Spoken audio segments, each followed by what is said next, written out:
Isang magandang hapon po mga kapatid. At muli po ay kayo po ay aming iniimbitahan na laging sumubaybay. Maraming salamat po sa inyo mga kapatid. At magpapatuloy po yung ating Grace Everyday. Na po ay matyaga po kayong hindi po kayo nagsasawang sumubaybay, manood. Ang ating pong pag-usapan ay patungkol sa pagpapatuloy kasi po alam niyo po, lahat po tayo ay nagkakaroon ng problema sa ating pananampalataya. Tayo po ay nanghihina, nanlulupaypay, at walang sino man ang hindi nakaka-experience ng mga ganyan. Lahat po tayo ay dumadaan sa ganyang karanasan. Tingnan natin yung mga apostol, kung ano yung kanilang karanasan sa mga bagay na to. Kasi po, hindi naman porke matagal na ka ng mananampalataya, ay hindi mo na mararanasan ito. At di porke bago ka ay matibay na yung relasyon sa Panginoon. Daraan at daraan tayo sa mga ganyang pagsubok. Ang maganda lamang po ay pinagpapatuloy po natin, katulad ng ating pag-uusapan ngayon. Sige po, sa Philippians po, Philippians chapter 3, verse 12. Ito po yung karanasan ni Apostol Pablo. Magpatuloy tungo sa hangganan ng ating pampaksa. Philippians chapter 3, verse 12. Ito po si Apostol Pablo po ang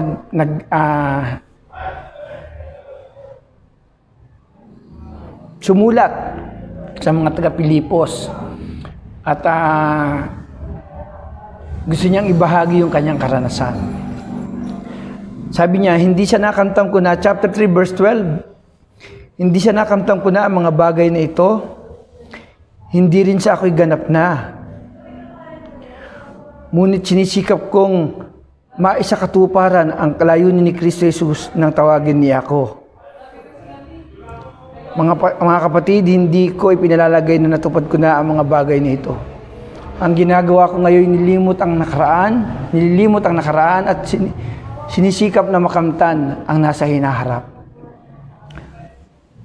Nagpapatuloy nga ako tungo sa hangganan upang kamtan ang gantimpala ng pagkakatawag sa akin ng Diyos sa pamamagitan ni Kristo Jesus.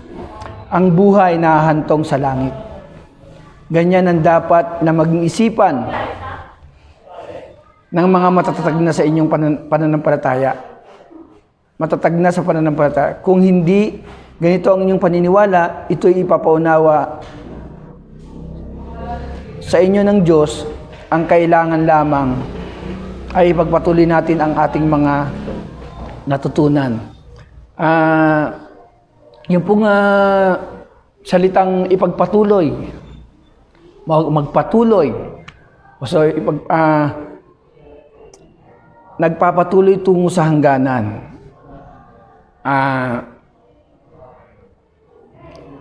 Marami sa atin ay mayroon ng 1 taon, o iba wala pa.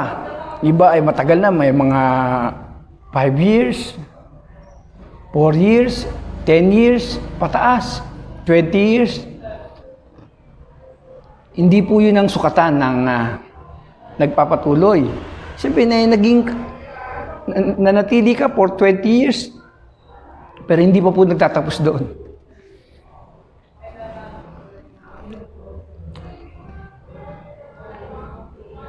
Dito po kasi para pong hindi po dapat hihinto. Ayun po ang maganda ron. Hindi ka dapat hihinto.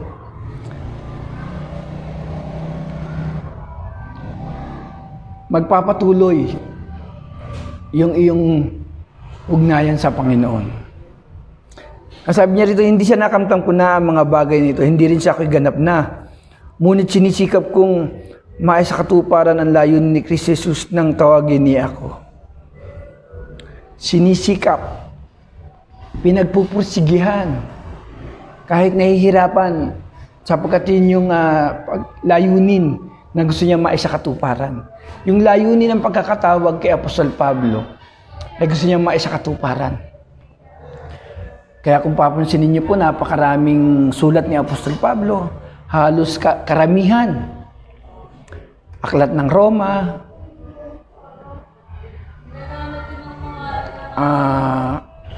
First and Second Corinthians, Galatians, Colossians, Ephesians, ano pa? Timoteo, Tito, Colossians, nabanggit ko na Thessalonians,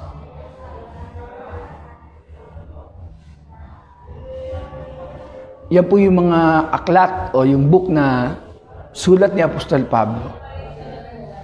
Sabihin kahit na po nasa bilangguan siya, nagpapatuloy yung kanyang pagsasabuhay sa pamamagitan ng pagsulat. Sinusulatan niya yung mga kapatiran.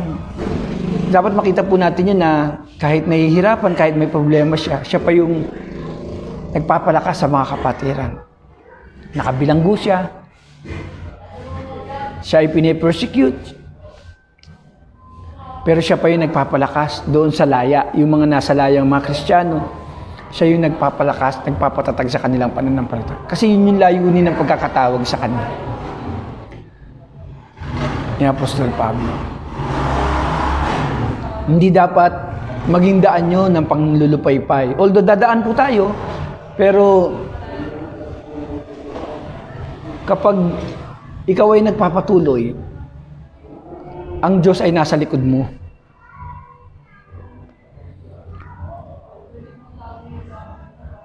Tutulungan ka niya. Sa Philippians,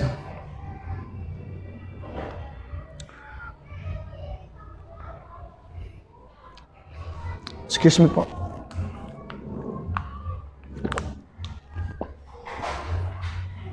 Philippians 2:13. Ang sabi po dyan ay, pagkat ang Diyos ang nagbibigay sa inyo ng pagnanasa at kakayahang maisagawa ang kanyang kalooban. Philippians chapter 2 verse 13 po yan. And then sa Philippians chapter 4 verse 13 po, 4:13 ng Philippians. Sabi dyan, ang lahat ng ito'y magagawa ko dahil sa lakas na kaloob sa akin ni Kristo. Ibig sabihin, hindi hayaan ng Diyos na huminto ka. At sumadsad ang iyong pananampalataya. Bagkus, sabi dyan, bibigyan ka ng lakas ng Panginoon para makapagpatuloy. At sabi ni Paula, magagawa ko ang lahat ng bagay dahil sa lakas ng kaloob sa akin ni Kristo. Purihin ng Panginoon. Dahil ano man ang naranasan ni Apostol Pablo, pag-uusig, pagkakasakit, meron po siyang sakit, sabi dyan. Kung mapapansin niyo sa 2 Corinthians, nakalagay po yun. Hindi raw po siya, nag-pray siya, pero hindi po siya sinagot ng Panginoon na sagutin na bigyan ng kagalingan. Bagkus ipinaunawa sa kanya ng Diyos kung bakit kanya ibinigay yun. Ano pa? Siya ay itinuring na masama. Dahil, remember, dati siyang Pariseo na na-convert sa pagiging Kristiyano. At siya ay nangaral ng salita ng Diyos at nagpatotoo patungkol kay Kristo. At dahil dyan siya naman ngayon ang binilanggo. Dati siya yung nag-uusig sa mga Kristiyano. Pero nung dumating ang panahon, siya naman ngayon ay yung binilanggo. Pero sa kabila ng Panginoon, sa kabila ng pangyayari, ay makikita natin yung kanyang masiding pagnanasang maisakatuparan yung layunin ng Panginoon. Sabi niya, sa verse 13, mga kapatid, hindi ko ipinalagay na natupad ko na ang mga bagay nito. Ang ginagawa ko ngayon, nilimot ang nakaraan. At sinisikap na makamtan ang nasa hinaharap. Ano yung limutin ang nakaraan? Ano man karanasan natin ng nakaraan, dapat limutin na natin ito. Hindi po tayo pwedeng mabuhay sa nakaraan. Ngayon sa hinaharap, yun ang sinasabi niya. Sinisikap na makamtan ang nasa hinaharap. Kaya nga po, di ba, mapapansin niyo sa Biblia po, yung pagpapatawad, kailangan gawin, di ba? Kasi kung halimbawa meron kang nakaaway, at matagal na ito, ibig sabihin, nakaraan na yun. Dapat nakamove on na tayo. Minsan, ganun tayo po, kaya po tayo siguro nanghihina kasi yung inakahawak tayo doon sa nakaraan. Nakaraan natin, ayaw natin limutin. Especially kapag medyo naging maganda yung buhay natin nung nakaraan at itong present ay medyo dumanas ka ng napakaraming problema. Minsan ang pananaw mo nandun sa ganito kasi nung nakaraan nung panahon namin ganito masaya ganyan. Binabalikan mo yung nakaraan. Tapos na yun mga kapatid. Ang sabi ni Paul, nililimot niya yung nakaraan. Ulitin ko po ang ginagawa ko ngayon, sabi niya sa verse 13, nililimot ang nakaraan at sinisikap na makamtan ang nasa hinaharap. Nagpapatuloy nga ako tungo sa hangganan upang kamtan ang gantimpala ng pagkakatawag sa akin ni Jesus. Sa pamamagitan ni Kristo, ang buhay na hahantong sa langit. Tingnan niyo po sabi diyan, nagpapatuloy. Ano ba yung mga dahilan kung bakit hindi nagpapatuloy ang mga Kristiyano?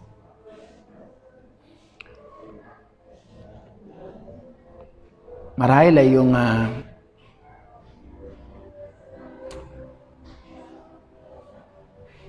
hindi lumalago ang isang Kristiyano. Hindi siya nakakaranas ng parang iniisip niya na puro pagsubok yung kanyang nararanasan. Minsan ganyan tayo, nakatingin tayo sa ating sarili. Pwede rin, limutin yung nakaraan, sabi dyan, at magpatuloy tungo sa hangganan.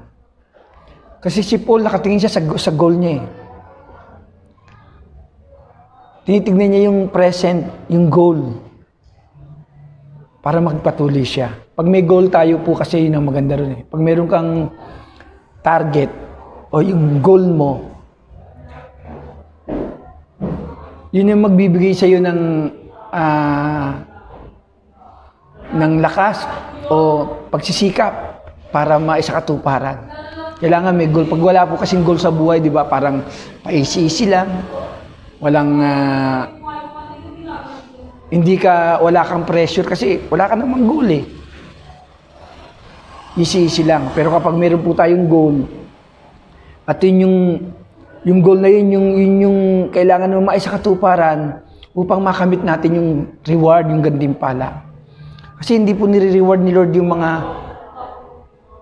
walang ginagawa. Kung ako po yung amo, halimbawa po ako yung amo, meron akong mga tao, pwede bang pasahurin ko sila na wala po silang ginagawa? Siyempre, may goal kami, kailangan niyang gawin yung aking kagustuhan.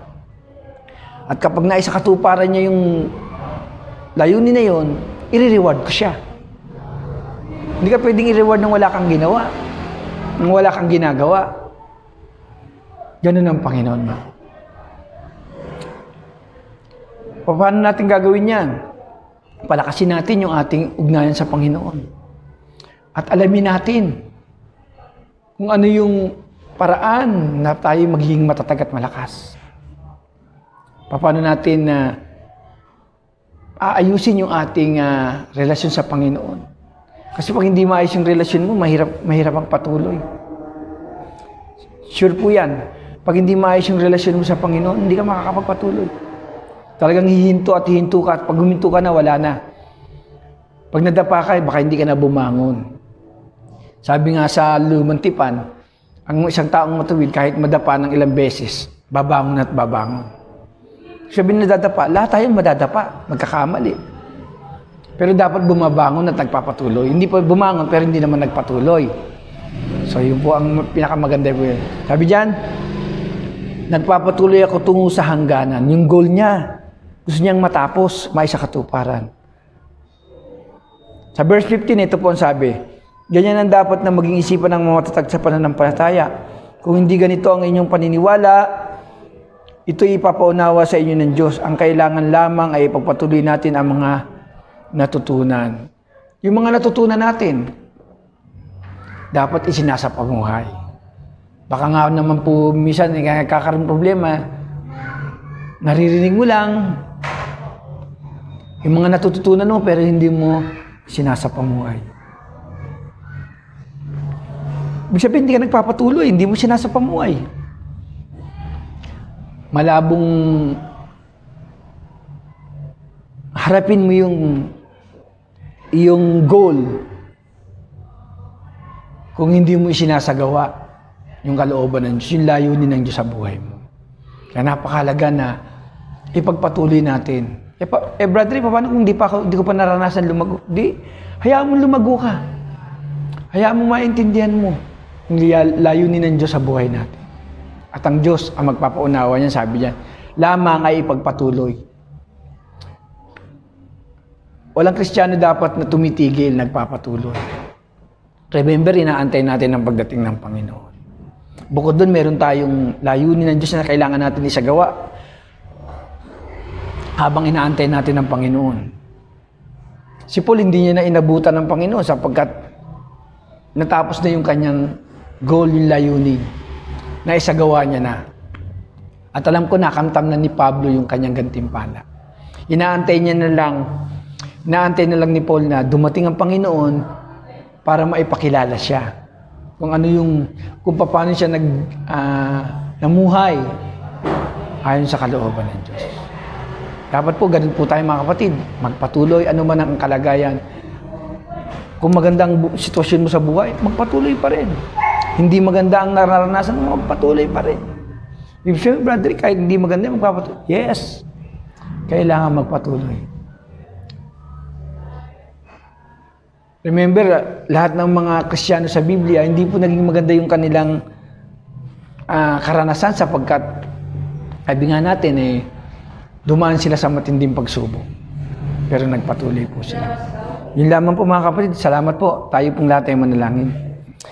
Salamat po Panginoon sa hapon na to. Nagpapasalamat po kami. Patuloy Lord na turuan kami sa mga bagay na ito. Na magpatuloy sa layuning ipinagkaloob mo sa amin. At dimutin namin ang nakaraan at harapin namin Panginoon yung aming goal. Yung ipinagkaloob mo sa amin. Salamat po, Panginoon. Pangunahan mo kami, Lord, sa araw-araw namin pamumuhay. Salamat po, Panginoon, sa pangalan ni Jesus. Amen.